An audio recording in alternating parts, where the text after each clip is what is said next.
はい、こんにちは。今回は、パンツの作り方を解説したいと思います。今ね、画面に出てる、こんな感じのオーソドックスなタイプなんですけれども、こんな感じのね、パンツの作り方を解説します。で、こういうね、シンプルな形でもいいので、パンツをね、作れるようになると、例えば、水着とか、ブルマとか、バニー服とかですね、ショーパンとかもかな。いろんなタイプの、密着しているタイプのですね、衣装に応用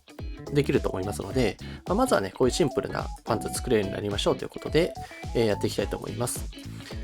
ちなみに今回はですね、小入りの説明がめんどくさかったので、小入りで解説はせずに、テキストで解説します。ご了承ください。